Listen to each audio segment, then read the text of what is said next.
Colorado, built on trains, now built around trains, raising the stakes for derailments like this morning's. The biggest issue is how close we're letting development be to the train tracks. Democrats are trying to ban concealed carry just about everywhere. We're live in Washington ahead of Colorado's day in the Supreme Court tomorrow as a 91-year-old takes on Donald Trump. I've always tried to read the Constitution over and over again myself. And a unique strategy to expand affordable housing by pairing seniors willing to welcome a roommate with a younger Coloradan willing to help. That's tonight on Next. Trains rumble through the middle of Colorado cities every day and every night. And on some rare days, like today, one derails. Hundreds of gallons of diesel fuel spilled up in Loveland. Our Mark Zellinger looks at the push to make sure that safety rules can keep pace with Colorado's growth along rail. Before the sun rose in Loveland, people woke up to a train off its tracks and hundreds of gallons of fuel spilled. Trains roll through the center of town at all hours of the day, just like they do in cities all around the state. But the biggest issue is how close we're letting development be to the train tracks. In Denver, new developments are built as close as they legally can get to the tracks. Former at-large city councilwoman Debbie Ortega says there are thousands of homes and apartments that practically touch the trains. That if we have an incident with a petroleum product breach that causes an explosion, it will have a firecracker effect, and it will be catastrophic to our downtown. For years, she's fought to make sure safety measures around railroads keep up with Colorado's growing population. When she was in city council, she tried to pass new rules requiring new developments to be built farther away from train tracks.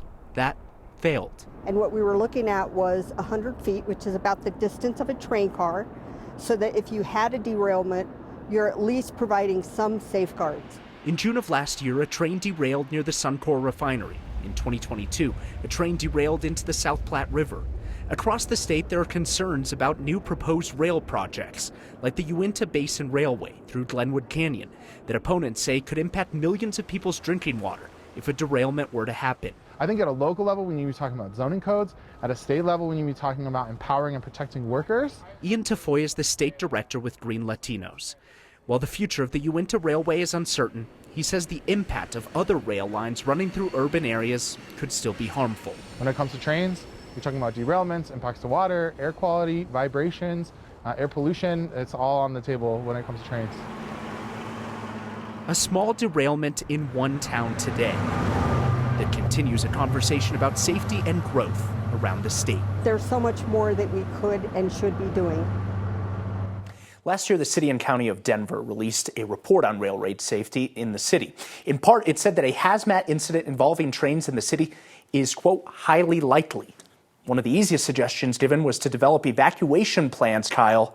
Yes, evacuation just in case this happens, just to, be ready. And how many people are we talking about that are truly within a baseball's throw of a train track? Yeah, so Denverite, one of an awesome publication in town, did the math on this. Mm-hmm. They said 6,000 residential parcels are within 100 feet of a railroad track in Denver. That's not a whole lot of space in between the railroad and 6,000 homes. Yeah, and those are the folks who are real close. That's real close. You can throw a rock and hit that. All right, Mark, thank you very much.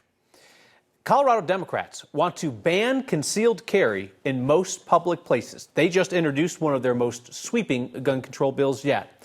The bill introduced in the state Senate today would make it a misdemeanor for somebody to open or concealed carry in so-called sensitive places. And that bill defines those as most public places. So parks, community centers, any permitted public event, medical facilities, college campuses, religious buildings, homeless shelters, amusement parks. The list goes on and on.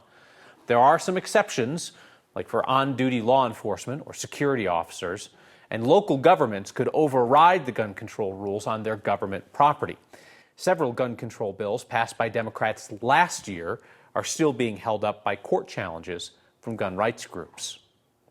So it was a liberal organization out of Washington, D.C. that came to Colorado trying to find a way to keep former President Donald Trump off the primary ballot. It was that group that found 6 Colorado voters, all Republicans or unaffiliated, who were willing to put their names and reputations behind this lawsuit. The most prominent name is the one that gets top billing in the case that goes to the Supreme Court tomorrow. Trump versus Anderson, former Republican state lawmaker Norma Anderson. She'll be in that courtroom tomorrow. So will politics guy Marshall Zellinger, who joins us now from Washington tonight. And Marshall, not many legal scholars think that this anti-Trump group can win the case before the Supreme Court. In that case, should I just tell Norma Anderson she should get back on the plane and fly home and not bother going inside? It is a historic case for that issue of the 14th Amendment that's never been interpreted quite yet by the Supreme Court. 3 of the justices were appointed by former President Trump. They're the same party as Norma Anderson, who considers herself a bit of a constitutional scholar. Why do you have a Constitution in your purse? Case I want to check something out. The Constitution from Norma Anderson's purse should not be confused with the tableside Constitution she showed me in December. I've always tried to read the Constitution over and over again myself. I mean, you know that. The former Republican state lawmaker will be in the Supreme Court chambers when the nation's highest court interprets the constitutional challenge raised by the lawsuit with Anderson's name on it. The lawsuit that resulted in former President Trump being disqualified from Colorado's presidential primary ballot for engaging in an insurrection and thus violating Section 3 of the 14th Amendment. They don't tell us who to put on our ballots, the federal government. We decide who goes on our ballot. So if it becomes a states' rights issue, I think we win. She described her feelings in 3 words. Excited? To be able to sit in the U.S. Supreme Court? Thank you. Apprehensive. What are their expressions on their faces when they ask the question? Can I read them at all? And Norma Anderson is concerned. What if the conservative court disagrees with you? Where does that leave you as a Republican? Well, I've had more than one Republican disagree with me in a lifetime. So Norma Anderson will be guaranteed a spot inside the Supreme Court. There are about 50 seats for the public, which puts us about here for the line of people who are already camped out, waiting to see if they can go inside tomorrow to hear this historic case. Kyle, I have waited in a number of lines in my life. Disneyland when I was 8 years old. Eagles concert tickets when I was 15. Any day on I-70 to the mountains. Would you wait in line overnight, camped out for the Supreme Court? I would be a no, but I would probably give it more thought than most people. Do you know if those are the actual folks who want to be in the court, or is it one of those deals where you give somebody some money online so that they sleep there and you show up in the morning? I've had several people ask me this already. There would be mutiny at this part of the line because they've counted the number of people and they think they might get in right here on the cusp. But if you saw some people fresh out of bed, showered, that suddenly show up and take their spot in line, there would be another story I might be covering out here. I think these are the legit people. And the first people in line got here yesterday at 4 p.m. Jesse and Aranda from North Carolina, Trump supporters. Fascinating. That's really interesting stuff. Well, you will be there to witness history tomorrow for those arguments. Decision to come at a later date. Marshall, thank you. A mountain school district is dropping more than $1 million for affordable housing for district employees. Strike that, employee. It's actually just $1 million house for a superintendent. Roaring Fork School District is Glenwood Springs, Carbondale, Basalt. In recent years, the district has invested millions of dollars to build dozens of rental units for teachers. They said the high cost of living was driving away recruits. Now the district says even the superintendent gig is not paying enough to bring in new candidates. So yesterday, the school board approved the purchase of a $1.2 million home in Carbondale that will be reserved for future superintendents. According to the state education department, that position paid $220,000 last year. The district had planned to offer this house to the former superintendent, Jesus Rodriguez, but he surprised district leaders when he up and bought a house in Denver, said that he wanted to live there, closer to family. 191 weeks into your Word of Thanks micro-giving campaigns, we're featuring a nonprofit that is unlike any we have supported before, a unique way to help with the housing crisis. It's a nonprofit that does extensive background checks, then screening, then follow-up, so they can match older Coloradans who want to share space in their homes with Coloradans who need an affordable place to live. Sunshine Home Share is this week's Word of Thanks nonprofit. They take seniors who need some help staying in their home whether that's help with some physical tasks or help paying the property tax bill or mortgage, maybe both, and pair them up with a Coloradan who's willing to move in, share the home, provide that day-to-day help. The screening process is intense to find people who are going to make good matches as roommates, housemates. Then come the meetings. Those often involve family and friends, sometimes even clergy, just to make sure that everybody feels comfortable. Then Sunshine Home Share starts to draw up the contract, what's allowed, what's not. Then after move-in, the follow-up process that sometimes lasts years to make sure that it's still a fit. Because when it works, it's a win-win. A senior stays in their home, and somebody else gets an affordable place to live. Scan the QR code on your screen or text the word thanks to 303-871-1491 to get that link to donate. I'll never ask you to give to a cause if I don't give myself, and you've proved that even $5 helps, so I'll match the first 50 of you in the door with $5. More than 1,000 of you have signed up to simplify your giving to Word of Thanks through a monthly donation. To support every nonprofit that we feature by putting your info in once, we split up the donation. You can use the same QR code or text to get there. People say, Boulder. Is black people in Boulder? There have been for a long time, and it's time to bring that history to light. And the Biden administration is going to force Denver to cut air pollution even more. That's next.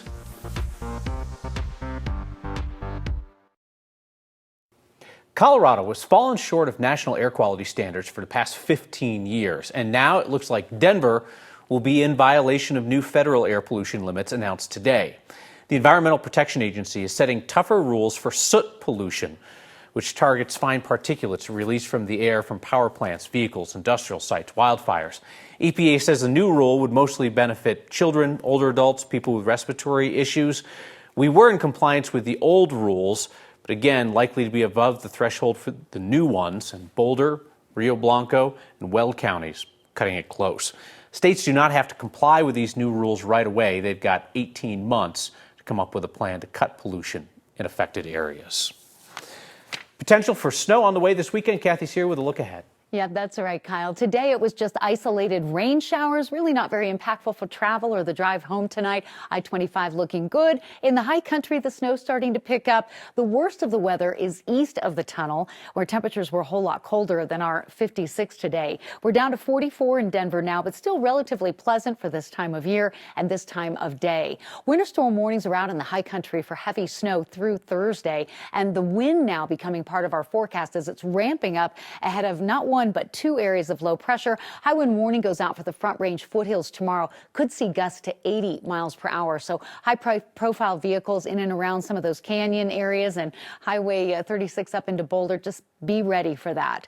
We have one area low pressure lifting northeast, and look at this. It's triggering a few rain showers on I-76 and some thunder and lightning. Very springtime scenario out here. Up in the high country, the wind and the snow will make for dangerous travel tonight and tomorrow. Make sure your car is ready to go if you get stuck or if there are road closures, because another 10 to 20 inches of snow possible, and it's really going to ramp up overnight tonight. Denver gets a shot at seeing some snow Friday into Saturday. Models coming into agreement with about a 3 to 6 inch storm for us at this point, but we're watching it pretty closely because it could be a little bit higher, the amounts west and south. So we have those isolated showers tonight moving out. We've got the high clouds coming in. The snow stays in the high country for the next couple of days, and we have a lovely evening. Things start to change for us, though, in the next 24 hours. So do expect a mild day tomorrow with snow developing Friday night into Saturday, a chilly high of only 36, and then sunshine returns for Super Bowl Sunday.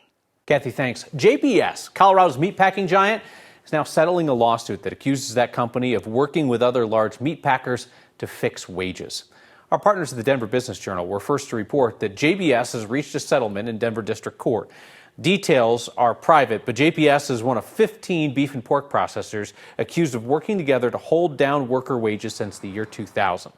The suit alleges the companies, for about 80% of the beef sold in the U.S., work together in violation of the law. Not the first time that JBS has been accused of using anti-competitive practices. Last year, the company reached a $52 million settlement in a lawsuit that accused them of fixing beef prices. Reclaiming? No one has acknowledged, really, that we are here and have been here. reclaiming nothing. Boulder's Black community is proclaiming their history. Next. Be honest now, when you think Black history, Boulder, Colorado likely does not spring to mind. The city's Black community acknowledges that perception. That's why they're working so hard to proclaim their history. Every one of us has a story. My name is Minister Glenda Strong Robinson. I am the oral historian on this project. He was a big man. He was over 300 pounds and he needed a larger saddle. I think that it's incredible that Black people in particular get to tell their stories. We have installations and interactive spaces for children. We have videos produced by Katrina Miller. I'm Emily Zinn. I'm the Director of Education at the Museum of Boulder, and I'm also the project manager for Proclaiming Colorado's Black History. So you can use some of these oral histories that Minister Glenda recorded. The intention was that the creative control all be through the perspective of Black historians, of Black artists and designers. This section of the exhibit for me is a representation of African American artists that have not been seen. I think it makes most sense to the kids when they could see a representation of themselves out here. It's vital. So that person in that picture is me. It was the I Am a Man march. To highlight those stories felt like an essential part of making Boulder feel welcoming for communities of color. Our stories. We are our stories. It's just a little bit of a mustard seed that I hope grow into something bigger, go into that tree that you can't cut down. We're going to proclaim that Colorado has a Black history. Some of it is centered right here in Boulder County. That exhibit at the museum will be up through September. Your feedback here tonight, first thank you, includes why I use the term gun control. Let's talk about it next. I love Sunshine Homeshare's unique approach to solving Colorado's housing crisis. That nonprofit pairs seniors who need some help staying in their homes, either paying the tax bill, the mortgage, or just help with physical stuff. They pair them with younger people who are willing to provide that help in return for an affordable place to stay. This matching process, done right, is not quick and simple. It's not just putting an ad in the paper. It takes a nonprofit with a couple of social workers to pull it off. Background checks, deep screenings, intensive meetings with the folks and their families, and then regular follow-ups to make sure that the contract that the nonprofit draws up is being followed and that everybody's happy. The goal is that it's a win-win for the senior and for the younger Coloradan. It helps with housing affordability at a time when that's needed badly. Scan the QR code on your screen or text the word thanks to 303-871-1491. You'll see an option to give just this week, or if you want, you can make things simpler by giving to every one of our Word of Thanks nonprofits through a monthly donation to the Word of Thanks Fund. Susan writes in to say, hey Kyle, curious why you use the term gun control rather than gun regulation. It's a very good question, Susan. We aim for accurate, easily understood language. I think that a law or a bill that controls guns can be referred to as gun control. I don't see any issue with gun regulation. That also feels fair and accurate. Don't love gun safety. That kind of feels like somebody's putting a hand on the scale. See you next time.